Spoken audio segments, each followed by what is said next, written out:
The Silmarillion by J.R.R.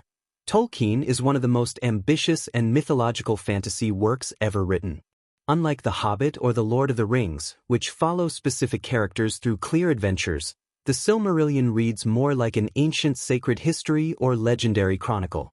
It tells the creation story of Tolkien's world, the rise and fall of civilizations, the origins of evil, the tragedies of pride and ambition, and the long struggle between light and darkness across thousands of years. Published after Tolkien's death and edited by his son Christopher Tolkien, the book provides the deep mythological foundation behind Middle-earth. It explains where elves, men, dwarves, wizards, and dark powers came from, while also exploring philosophical themes about creation, free will, mortality, beauty, corruption, and fate. At the center of the Silmarillion is not simply adventure, but the idea that history itself is shaped by moral choices, desire, pride, sacrifice, and the inability of imperfect beings to possess perfection without destroying themselves. The book begins with the Ainulindale, the creation myth of Tolkien's universe. Before the world existed, there was only Eru Iluvatar, the supreme creator. From his thought came the Ainur, divine spiritual beings who participated in a great cosmic music. This music created the structure of reality itself. One of the Ainur, Melkor, introduced discord into the harmony because he desired independent power and control. This introduces one of the book's central themes immediately. Evil begins through pride, ego, and the desire to dominate creation rather than participate in it harmoniously. Melkor, who later becomes Morgoth, is Tolkien's first great dark lord and the source of much evil in the world. Unlike simple villains motivated only by destruction, Morgoth represents corruption itself. He wants to possess, control, reshape, and dominate existence according to his own will. This reflects one of Tolkien's deepest philosophical ideas. Evil cannot truly create independently. It can only corrupt, twist, imitate, and destroy what already exists. This concept appears repeatedly throughout Tolkien's mythology. Another major theme is the tension between beauty and possessiveness. The most important objects in the book are the Silmarils, 3 radiant jewels created by the elf Fëanor. These jewels contain the light of the 2 trees of Valinor, sacred sources of beauty and illumination before the sun and moon existed. The Silmarils symbolize perfect beauty, creativity, and divine light.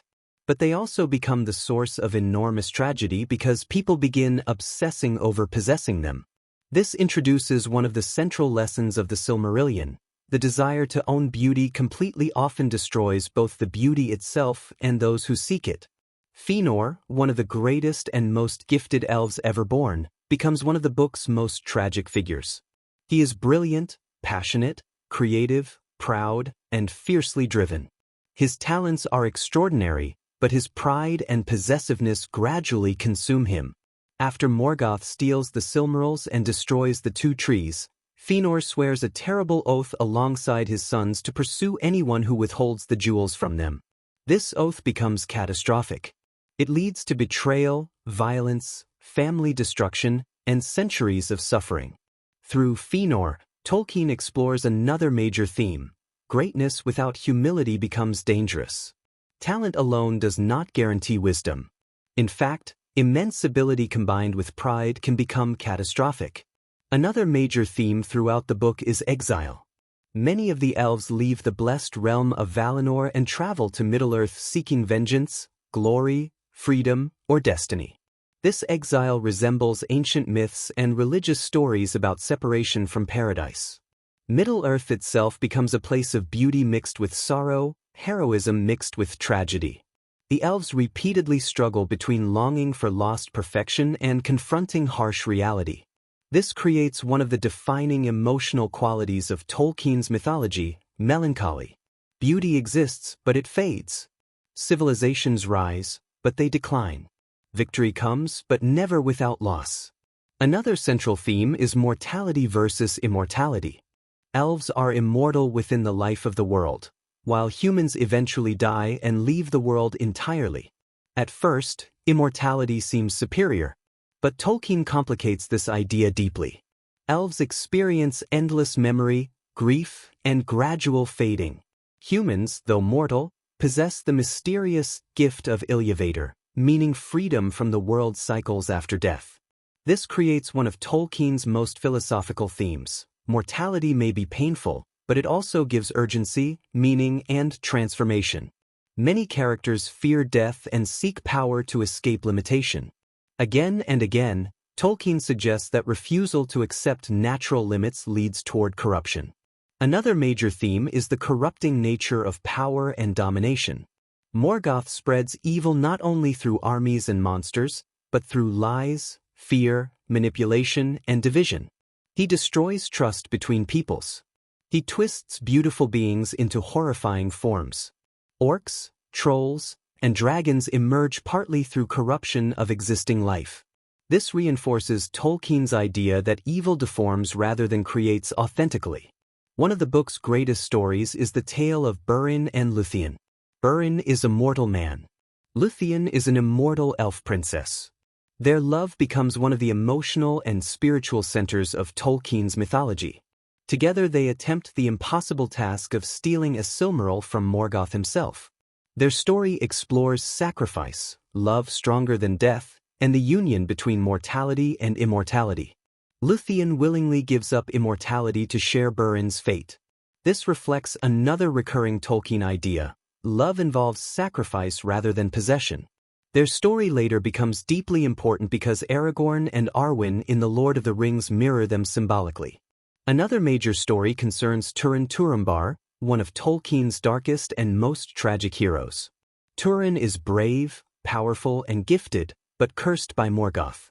His life becomes a chain of pride, misunderstanding, violence, unintended destruction, and sorrow. Unlike traditional heroic tales, Turin's story resembles ancient Greek tragedy. His flaws interact with fate catastrophically. Through Turin, Tolkien explores how pride, anger, and refusal to seek wisdom can intensify suffering even when intentions are noble. Another important theme is free will. Although prophecies and fate appear throughout the book, characters consistently make meaningful choices. Their decisions matter morally. Even under curses or dark influence, responsibility remains important. Tolkien balances destiny with personal accountability carefully.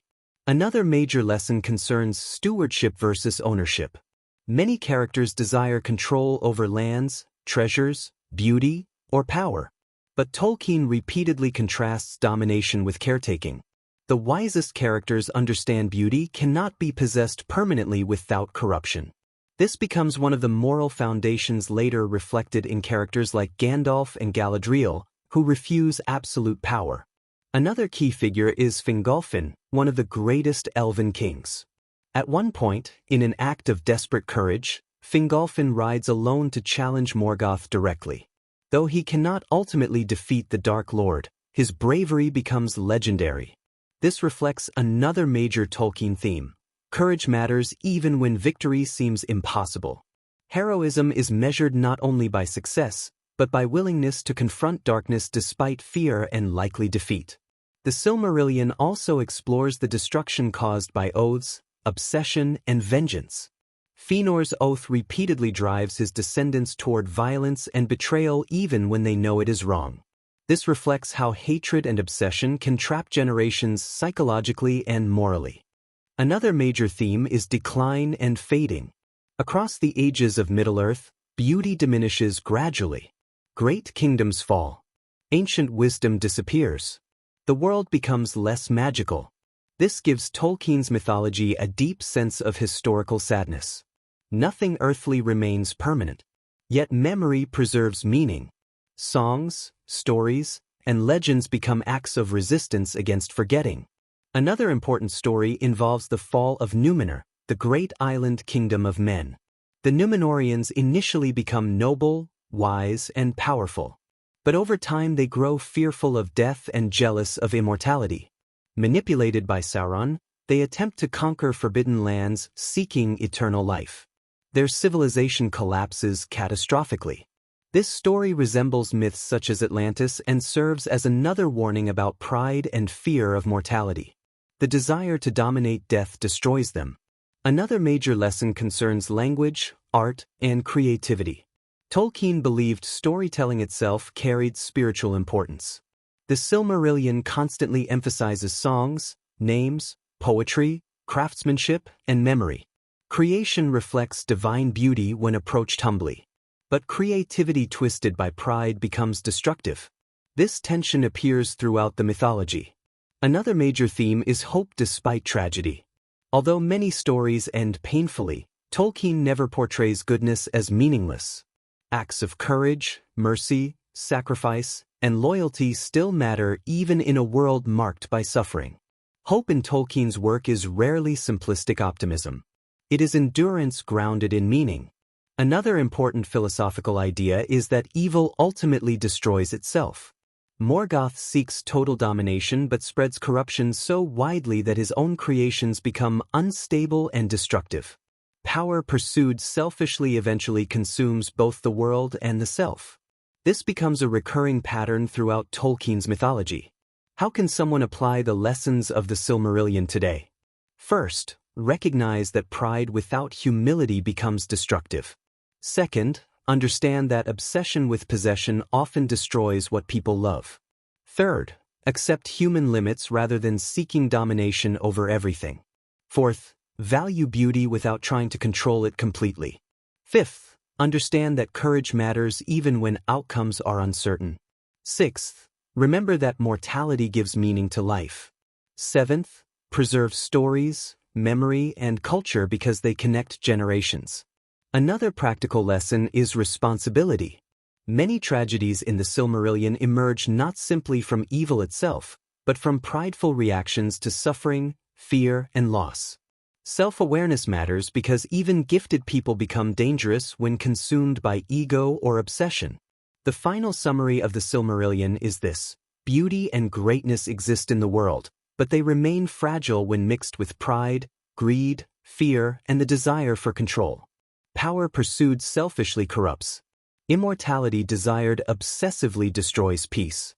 Yet courage, sacrifice, creativity, love, and memory continue giving meaning even in tragic ages. In the end, Tolkien presents history itself as a struggle between domination and harmony, pride and humility, possession and stewardship. The greatest wisdom comes not from controlling the world, but from preserving what is beautiful within it while accepting that all earthly things eventually fade.